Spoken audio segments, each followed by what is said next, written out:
Olá, gente querida. Hoje é 4 de setembro. Nós estamos no 23º domingo do tempo comum. E é uma alegria muito grande ter a sua companhia aqui por meio do canal do YouTube, por meio dos podcasts ou por meio da Rádio Maria. Todos os dias estamos aqui em torno da Santa Palavra, meditando o Evangelho de Jesus.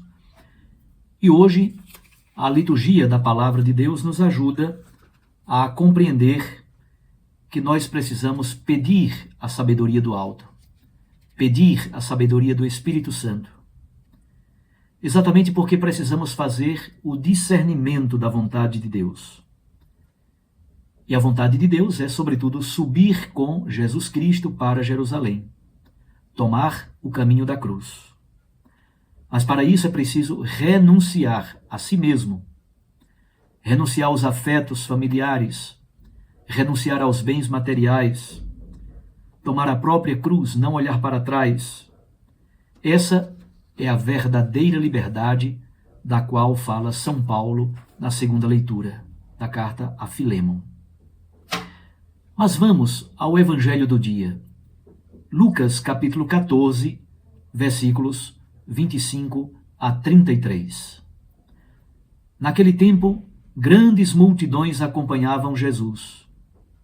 Voltando-se, ele lhes disse: Se alguém vem a mim, mas não se desapega de seu pai e sua mãe, de sua mulher e de seus filhos, de seus irmãos e de suas irmãs, e até da sua própria vida, não pode ser meu discípulo. Quem não carrega a sua cruz e não caminha atrás de mim, não pode ser meu discípulo. Com efeito, qual de vós, querendo construir uma torre, não se senta primeiro e calcula os gastos para ver se tem o suficiente para terminar? Caso contrário, ele vai lançar o alicerce e não será capaz de acabar. E todos os que virem isso começarão a caçoar, dizendo: Este homem começou a construir e não foi capaz de acabar.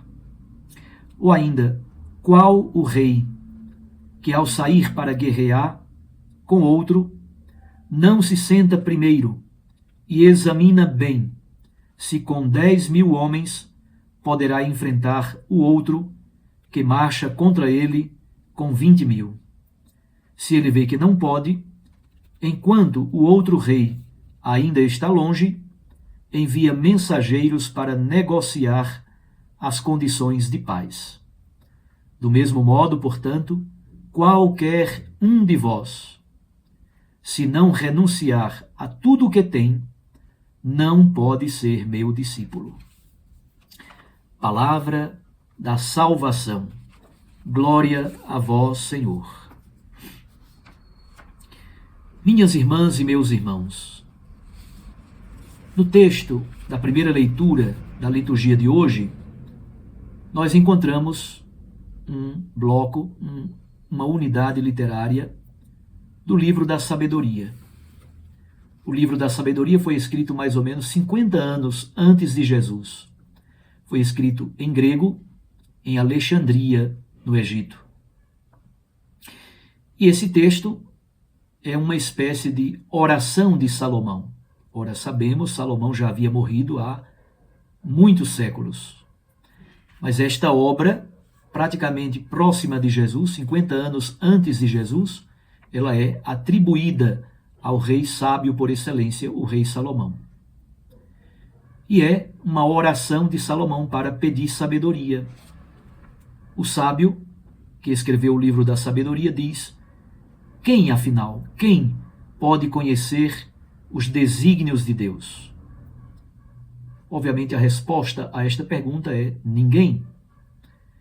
E ele complementa: nossos discernimentos são sempre incertos.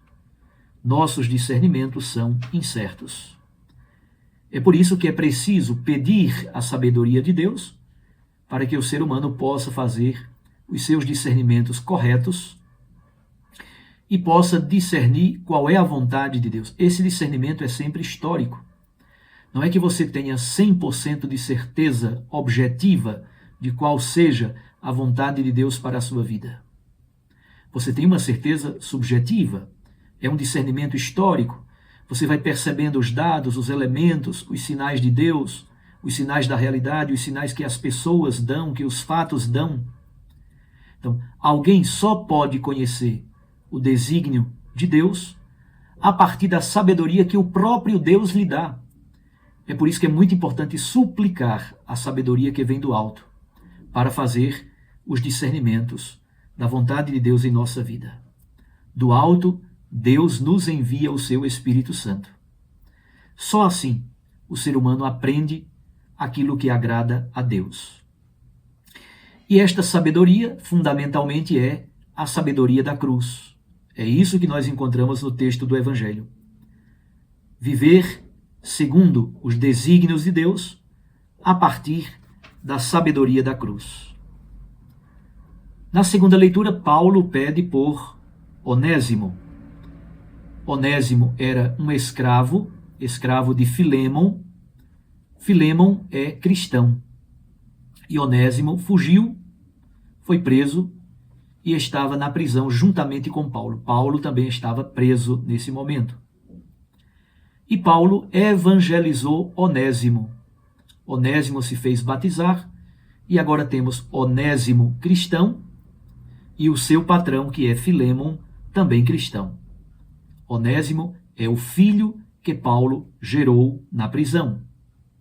Está preso, mas a partir de agora é pessoa livre, na luz e na força do Espírito Santo. Paulo escreve a Filémon para dizer, olha, a partir de agora você vai receber Onésimo não mais como escravo, mas como irmão livre, não mais como escravo. A liberdade só pode provir desta sabedoria que nos ajuda a discernir a vontade de Deus. A liberdade nasce da cruz. A liberdade ultrapassa a condição social de escravidão. Paulo está preso quando escreve a carta a Filémon. Paulo está preso quando escreve a carta aos Filipenses, por exemplo. Mas nunca ele falou tanto de alegria quanto na carta aos Filipenses. É um modo de dizer, a liberdade profunda do ser humano está aqui dentro. A liberdade nasce desse discernimento da vontade de Deus e da integração da vontade de Deus em sua existência. Onésimo agora é homem livre porque foi gerado por Paulo. Homem livre, mesmo preso.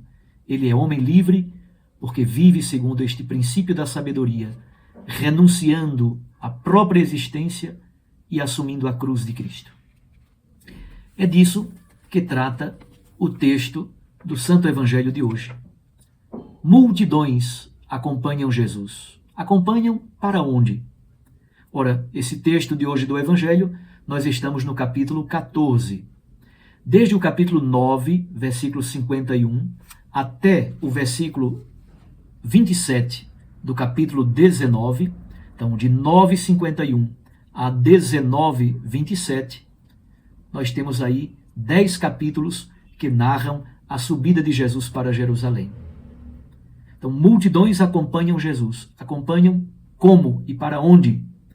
Acompanham Jesus que está subindo para Jerusalém. Lucas, então, que narra esta subida em 10 capítulos, ele diz que estas multidões de discípulos, mas também de fariseus, seguem Jesus, querem ser seus discípulos, e por isso Jesus dá algumas exigências para o seu seguimento. Lucas utiliza o verbo grego miseo. Miseo significa odiar, mas isso na verdade é um hebraísmo. Odiar, miseo, aqui nesse texto significa desapegar-se, significa amar menos, significa renunciar. Jesus diz com toda franqueza, não pode ser meu discípulo quem estiver completamente apegado e não conseguir desapegar-se, renunciar, amar menos o pai, a mãe, a mulher, os filhos, os irmãos, as irmãs e até a sua própria vida. Aqui está a beleza do texto. Jesus então relativiza os afetos familiares, mas relativiza também a própria existência, renunciar a si mesmo. E no final do texto, versículo 33, Jesus diz que é preciso renunciar também a tudo aquilo que tem. Ora, meus irmãos, minhas irmãs, vocês sabem muito bem que a sociedade do tempo de Jesus era uma sociedade clânica, tribal. O clã é a família grande, a família alargada. Aqui está o princípio fundamental que regia a sociedade do tempo de Jesus. Os laços de sangue, o prestígio familiar, a honra que se adquire em família, os privilégios provindos desse critério dos laços de sangue. Jesus diz, é preciso fugir desse critério do prestígio, da honra e dos laços de sangue para estabelecer outro tipo de discipulado. Por isso a expressão, não pode ser meu discípulo. Qual é a outra característica fundamental do discipulado de Jesus? Carregar a própria cruz e vir atrás dele, opizo mu. E Jesus repete o mesmo refrão, não pode ser meu discípulo. Percebam que é uma palavra muito dura. Não pode ser meu discípulo. Quem não renunciar à própria vida, carregar a própria cruz e vir atrás de Jesus. Amar menos, assumir a cruz. Amar menos a família, os laços familiares e assumir a cruz de Cristo. Para falar desta renúncia, para falar das dificuldades de seguir Jesus neste caminho para a cruz, no caminho para Jerusalém, Jesus dá dois exemplos. O exemplo da torre, versículos 28 a 30. E o exemplo da guerra, versículos 31 e 32. Jesus diz, olha, quem é a pessoa que vai edificar uma torre e não se senta primeiro para calcular com cuidado, para ver se tem dinheiro suficiente para terminar a construção? Caso não tenha, ele vai cavar o alicerce, construir um pouquinho e depois a obra para, porque não tem mais dinheiro e vai ser motivo de zombaria para todo mundo na cidade.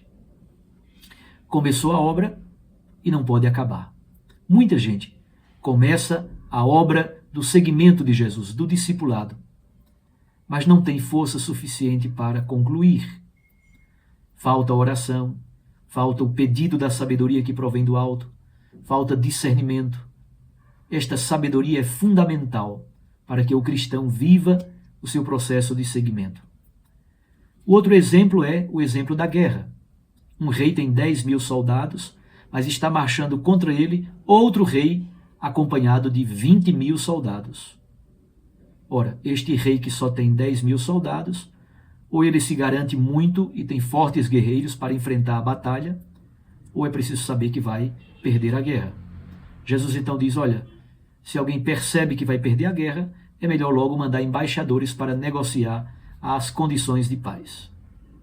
Conclusão, quem não renunciar a si mesmo, ao pai, à mãe, à mulher, os filhos, os irmãos, as irmãs, a própria vida, os bens, não pode ser meu discípulo. Aqui estão as exigências para o seguimento. A renúncia aos afetos familiares, a renúncia a si mesmo, carregar a própria cruz e seguir Jesus pelo caminho. Esse domingo de setembro é dedicado muito especialmente à arte do seguimento de Jesus. Amar menos a si mesmo e à família, para amar mais Jesus Cristo, nosso Senhor e Salvador. Assumir a própria cruz e subir com Jesus para Jerusalém. Assumir também as cruzes várias dos irmãos e irmãs. Compadecer-nos, termos misericórdia, uma igreja samaritana e misericordiosa, capaz de compadecer-se, capaz de carregar a cruz com o outro, subindo para Jerusalém. O exemplo da torre e da guerra, 2 exemplos para dizer, é preciso discernimento e sabedoria para ver se a gente tem coragem, mas se tem os elementos suficientes para continuar a arte do seguimento. É preciso iniciar a obra, mas ter também fôlego, tempo e recursos para continuá-la. Esta sabedoria vem do alto. Esta sabedoria deve ser pedida ao Espírito Santo de Deus. Pedir sabedoria para fazermos os discernimentos da vontade de Deus, para subir com o Filho de Deus, Jesus Cristo, a Jerusalém, renunciando à nossa própria vida, os nossos dons e bens, tomando a própria cruz e não olhando para trás. Essa é a verdadeira liberdade que Cristo nos dá. Como ouvimos na segunda leitura, Paulo gera um filho na liberdade, mesmo estando preso. Um abraço a você, meus filhos. Deus os abençoe e os guarde. Eu os abençoo agora. Em nome do Pai, do Filho e do Espírito Santo. Um feliz domingo. Até amanhã, se Deus nos permitir.